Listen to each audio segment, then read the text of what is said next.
Hi, everyone.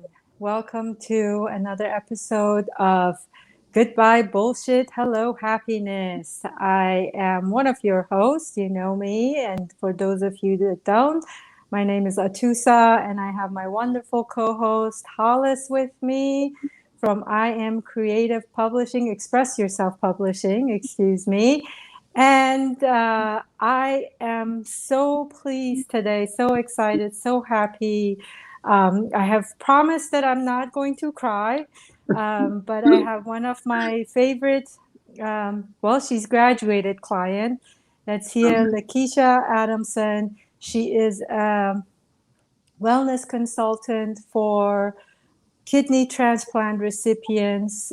She has been a kidney transplant recipient herself, and today she's gonna share her story with us, her journey to wellness, and what are the things that she had to say goodbye to, what bullshit she had to say goodbye to find her happy path. So I'm just gonna hand over the mic sort of to Lakeisha to introduce herself, tell us about herself a little bit and her journey so far. So, hello everyone. Once again, Lakeisha, and I received a beautiful gift of a kidney organ 5 years ago. And my plan with that journey that I went on, which was a lengthy journey, and it was also new for myself. I created a business and a space to serve and support individuals who are themselves waiting on a transplant or have been through the process. And I want them to help them to be successful throughout this transition, the second part of their life. With doing that, I learned a lot over the last 6 years. I received the news back in 2015 from my nephrologist that my kidneys were failing. At that particular time, I was functioning at 16%, and that's 16% out of 100. And I have a great relationship with my doctors, and I looked at him and I stated, well, I'm going to do this the natural way. And he said, what does that mean? I said, I'm going to eat from the earth. I'm going to take time off from my job. I'm going to exercise. I'm going to get therapy. I'm going to do yoga, and I'm going to make it to get my organ. And he stated, and I said, I want no dialysis, no additional medicines. And he looked at me because I'm very determined with my doctors and everyone else. I have a strong personality. And he said, I'm going to agree with your plan. But if you have a medical emergency, you may wake up on dialysis. And we shook hands. And from that moment on, I had a medical team and a holistic team. And so I was so grateful that I had that person in my life that he believed in me. He had confidence in my plan, that I did the research, and I was going to stick to the script. With that being said, it's an emotional toll on you because after I left that appointment, I still had to go back to work and function as a professional while thinking of my plan in my head. But what I did was I researched the foods I should eat. I did not have any processed foods. I cooked every day. I really ate from the earth. I had to retrain my mind of what food was and what it tastes like and when I was hungry and what was necessary for me. I had to listen to my body. I also incorporated acupuncture once a week. Did yoga therapy, and yoga therapy is different. You are placed in yoga moves, and believe it or not, being placed in those moves, things come out. So a lot of things came out that I was holding in from this process. I made sure I had movement every day, and I made sure I had a tight support system for my transition. So that's my plan I created, and I was able to successfully make it to the operating table a year later at 6% with no dialysis, no medical emergencies, no additional appointments, and no additional medicines. And so that's what I want to help other recipients or individuals waiting on organs to do. I'm not a licensed doctor, nurse, therapist, or nutritionist, but I know what works for me. The experience and knowledge and the resources that I had and were provided to me, I want to share with others. It makes no sense to keep all this information to myself. So I want to create a plan for my clients with their medical team about their needs. And it can look simple as creating healthy meals for them, the things they should eliminate, things they should incorporate. Also movement or additional resources they may need because it may not be available in their communities or their areas, and share that knowledge with them because not everyone shares with you. And I had a great support system in different areas that gave me little nuggets that I needed. Also, being mentally prepared for this transition. You have to be mentally prepared because on one end of the spectrum, you're looking at death possibly. And I had to plan accordingly. And I had to let people know of my plans and my wishes. And that was hard. And then all of a sudden you have this gift of life. So your brain has to switch. So that's where the therapy came into place. That's where also I met Altusa, and she came in to help me after my transplant.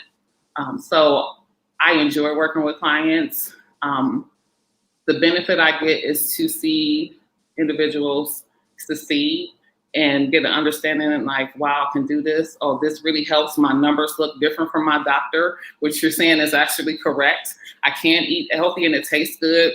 Yoga's not that bad. Waking up and meditating before I go to my phone or turn on the news, it really does calm my blood pressure down, makes my day better.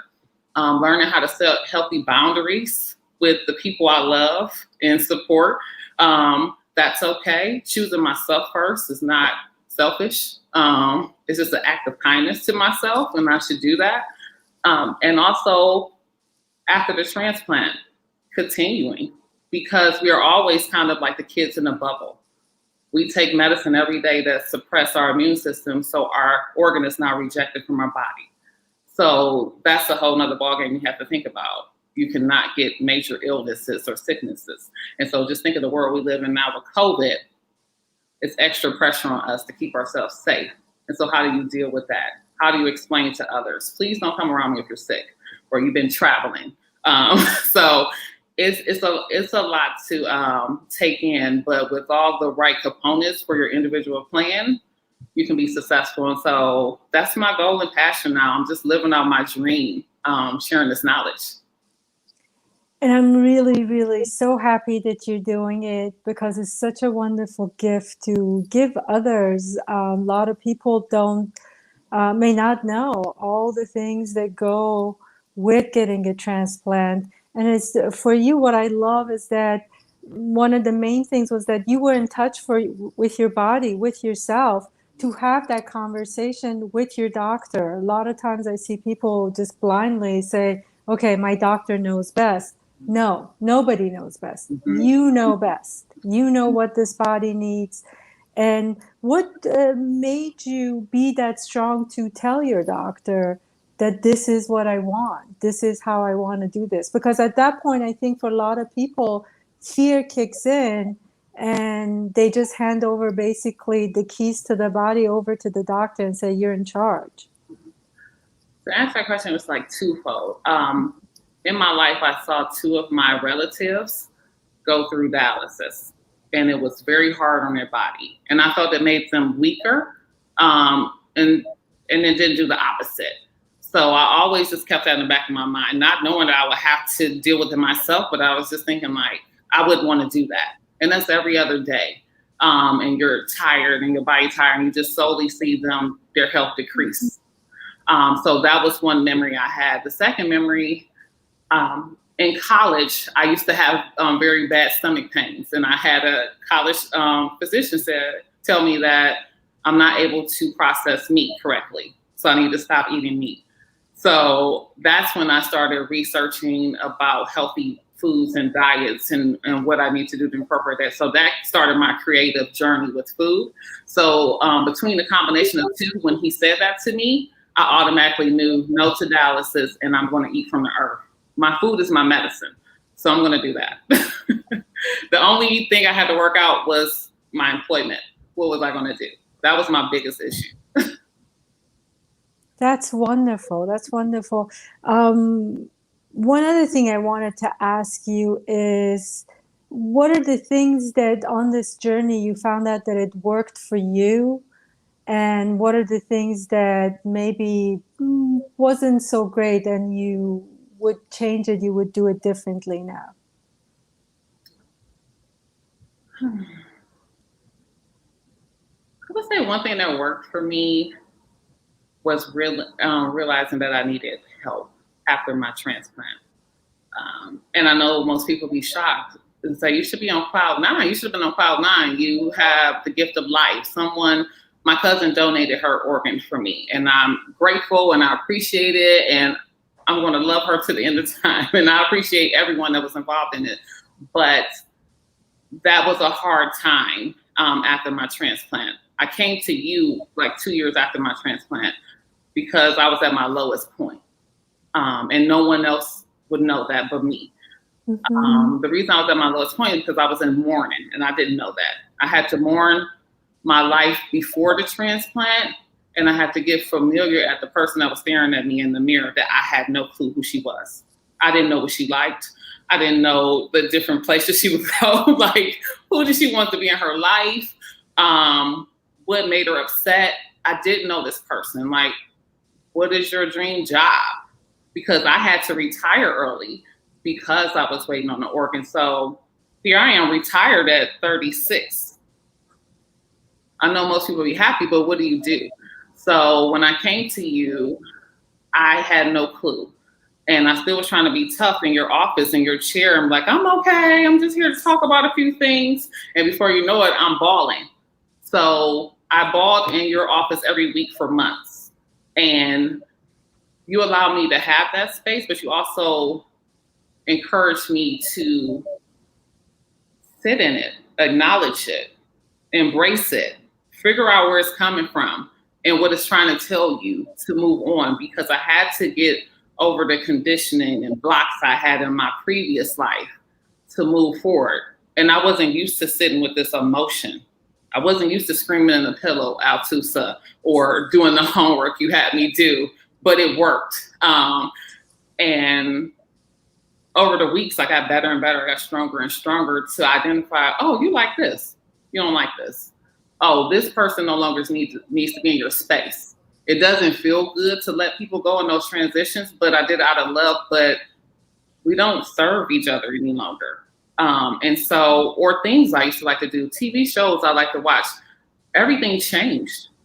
Figuring out what I want to do in my life. Do I want to sit at home where everyone else is working and going to the spa, the grocery store? I want to use my brain. I have degrees.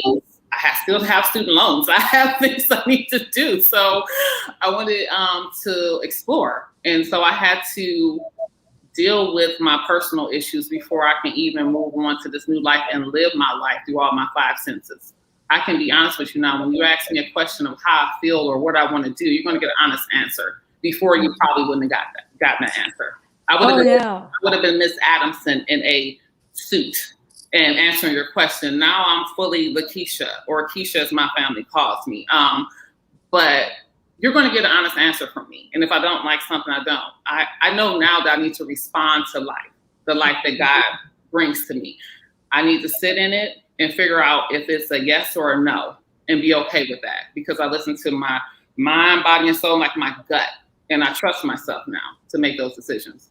So that was one thing I'm happy about I went through. Something I would change. I didn't think about the people that were my support group. And when I say that, I'm going through this. So I'm just focusing on my goal, my end goal. I want to stay alive. I want to get this organ. I have to stay healthy. I have a mom, I have a brother, I have a cousin. I had someone I was living with, and they're going through it also. But I never thought about that. I didn't think about when he would come in the house, he would yell my name to make sure I'm not unconscious so he can hear it back. That's a lot to wait on someone. I didn't think about what my mom and brother and my family is going through that possibly may not be here. I mean, I had to have iron transfusion. When my mom came to visit, I was like, oh, you can just go with me to this appointment. Not thinking she had to sit and watch her daughter for 2 hours, have an iron infusion while I'm surrounded by other patients like cancer patients and things of that nature, what that did to her. Or letting people know, letting my cousin know, these are my wishes. It's my paperwork. and I want this to happen. And I wish I would have done a little better with that. Thinking about the other side, how they were feeling. I was just taking it as this is my task, and I'm gonna follow through, and I'm gonna keep moving. So that was one thing I would like to change, because just now I'm hearing more and more from them about their feelings, and it's a lot. That's wonderful. One thing I want to add, and then I'm gonna have Hollis ask you some questions. This lady, she's right. She would come to my office, sit in a chair. Okay, Lakeisha, how are you doing? Oh, I'm good. I'm like, okay, how are you now doing? You're talking to me. Tell me, how are you doing? How was your week?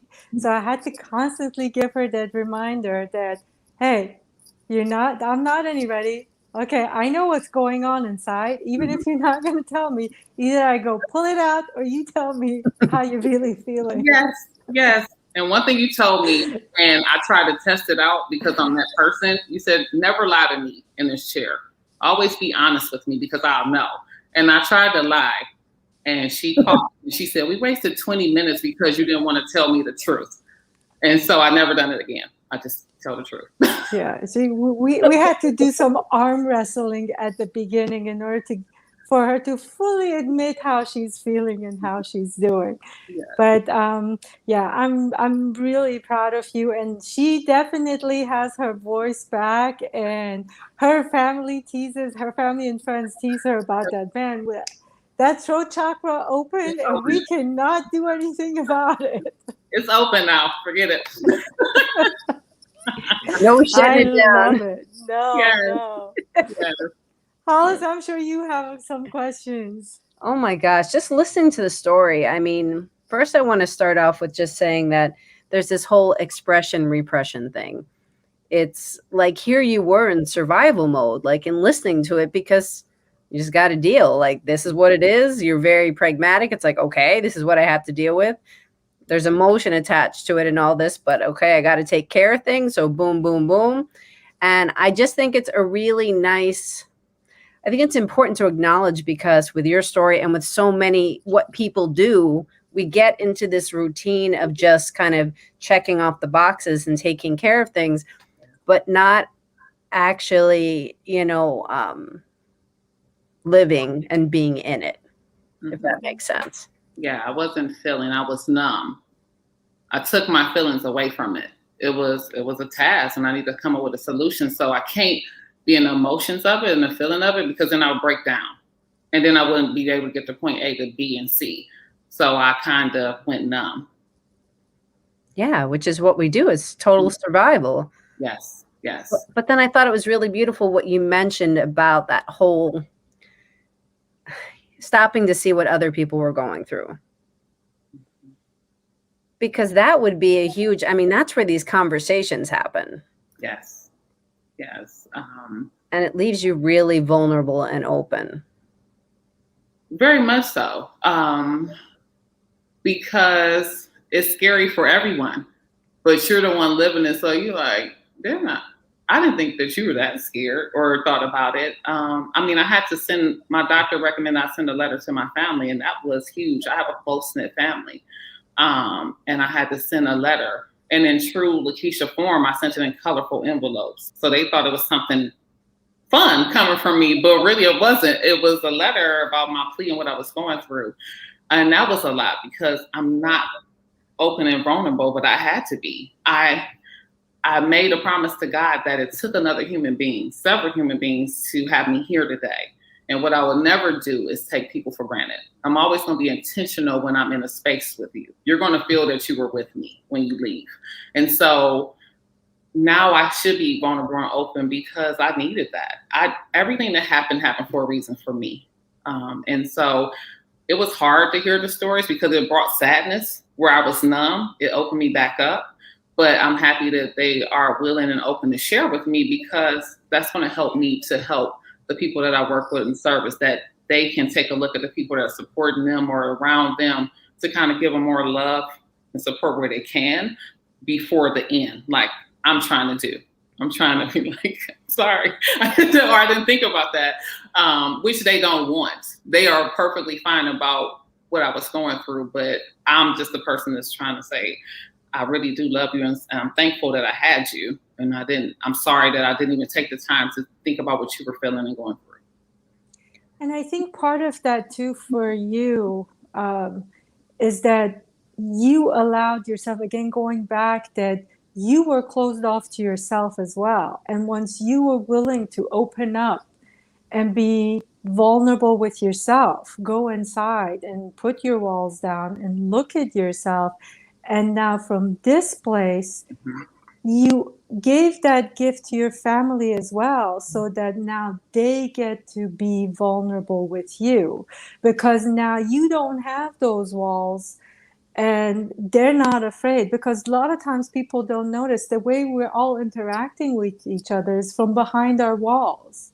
And if somebody brings their wall down, you're like, hey, if they brought their wall down, that gives me permission to bring my wall down and talk to them. It's sort of like coming out, it's like, is it safe? Oh, it's safe. Yeah, we can talk. Let's talk. And I think that's another gift that you've brought to your family. And I love, because when we all heal, when you heal, you get to heal the other people around you. Yes, which is beautiful to experience and see. I love that part. Yeah, yeah. Yeah.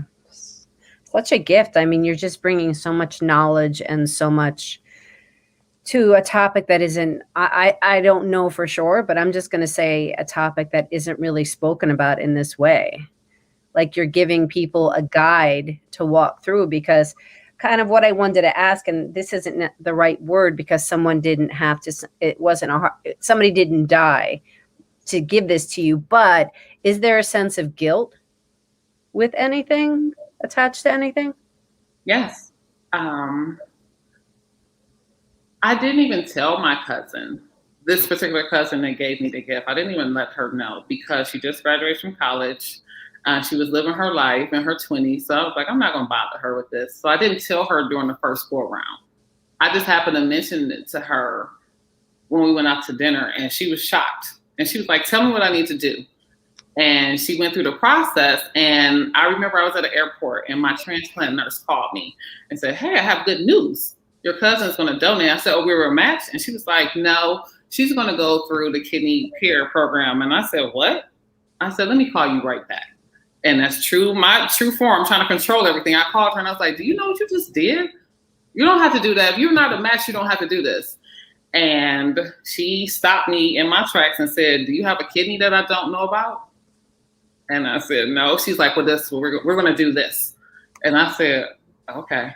So we're going to do it. So I feel I have a sense of guilt because she's young and she has her whole life ahead of her. And I don't want anything to happen to her where she may need one. So I do have a sense of that. And then you have to understand, when you make that decision, not everyone agrees with your decision. So she had to have difficult conversations with the people that she loved about why she was opting to help me.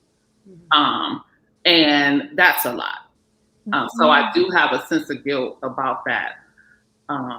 But she's just such a cheerful giver that she won't let me stay in that space. Good. She constantly reminds me, that's why I was put, that's why God placed me here. He placed me in this DC area for all this to happen. And she was like, and she doesn't really want to talk about it. Like, even with us celebrating our 5 years in July, she's like, this really is for you. This is not for me.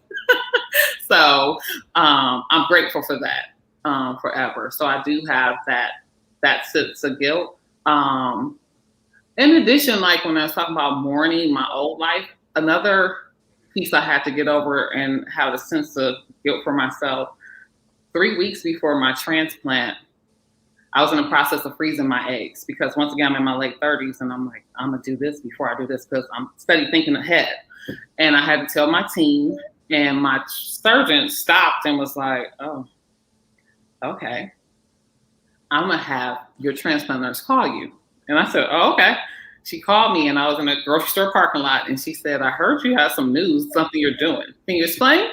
And I told her, and she had a doctor call me, a female doctor who had a transplant and what she went through. Basically, they didn't want to tell me no, but their concern was with me doing this, taking the shots, having an egg retrieval, It can cause swelling, or we can have a medical emergency. And do you need a kidney, or do you want to freeze your eggs? So once again, I have guilt for that, because I feel like I had to make another tough decision about a part of my life that I always wanted. And that has been a lot to deal with also. So yes. Yeah. Thank you for sharing, and thank you for being vulnerable in all of this process. But the story is so important, and I'm just kind of I'm processing everything. But like I said, it's repetitive. But the topics that you're bringing up are not talked about. No. And what you're doing and what your goal is going to enlighten and bring so much to people's lives, and make them feel safe through the process. That's my goal. I want them to see themselves through me, because I actually went through the process. I'm not someone that I study this or I'm knowledgeable about this.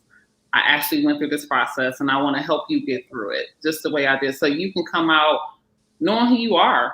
I'm having a ball now in my life. I enjoy it. I have fun every day, even in COVID, which is a sad part of life. I enjoy my life. I'm content. Everything is not rosy, but it could have been a lot worse. So I'm okay. And I want people to feel this way, because what they may be going through now feels like hell, and it gets better. It's going to take a lot of work on your part, and a lot of hard work. I look at it as like renovating a house. When I went to Altusa, she liked the character of the house, the foundations, the bones were good, but we had the popcorn ceiling, the wallpaper, and new appliances she had to fix, and and that's what I look at. I came to her, the essence of me was still there, and it was still great, but I needed some help with like some fine tuning and getting to know myself, so I can be in this modern age. And sometimes, like you said, I graduate, but sometimes I have a leak, a pipe rust or something, a roof or something, shingles happen. I had to come back in and be like, oh my God, this happened. What do I do? Even like starting this company and business, I went to her, was like, should I do this? Am I on the right track? Am I crazy? And so even about dating or things that feel good, I come to her and I'm like, should I do this? I don't know. I'm not sure. So it's always fine tuning. So like I told her, like, we didn't become family. I can just go in there and be like, I need a moment. Yeah. And she texts and everything. I'm like, I need a moment. So yeah. Yeah, I always love that I don't like using the word client for my clients. I mean, like, they walk in the door as clients, and none of them, I think it's mutual too. Not for me, not for them. They don't walk out as clients anymore once they walk in. And one thing I want for you to touch on before we had to end the show is that you're also providing a support system for them that I want you to talk about that a little bit more, because I think that's an important part of this work that you're doing, so that they know they're not alone through this process, like, for their groceries, cooking, walking. So you're providing that partner for them that is gonna, it's like, this, whenever my clients come, I say, I'm gonna walk this with you, I'll be there, I'm your support person, I'm your cheerleader, I'm all those things to you. And that's something you're doing for your clients. So could you please touch on that a little bit more? So with my clients, I look at their medical plan from their doctors and what they need and what they're comfortable sharing with their numbers. And I know the numbers because I lived it. But so say if you need to learn how to incorporate more nutritionist foods in your diet, well, we can do that together. We can come up with a meal plan. And with that meal plan, then I can virtually go to the grocery store with you, because we're still in COVID. So I can virtually go to the grocery store with you, and then we can choose a date where we cook, and we cook together on Zoom. And so you can taste the foods and figure, and I can show you how to do this, or add different oils that make things taste good, or herbs that you can use, or even working out. You don't want to work out by yourself, or you're ashamed to go outside because you may get tired or out of breath and people don't understand.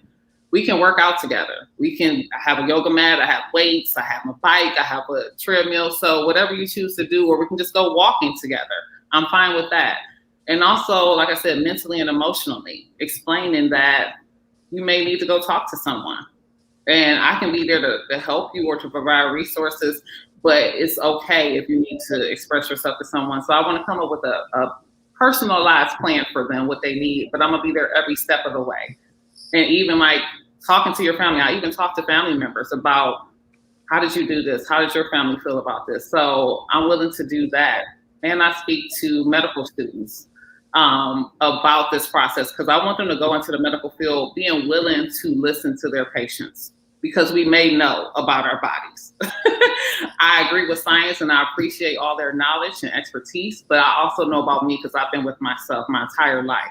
So let's work together for this. So I coach them and help them with the language and resources and knowledge to go into that appointment feeling very confident about their decisions. So I'm just with them every step of the way, to the beginning to the end.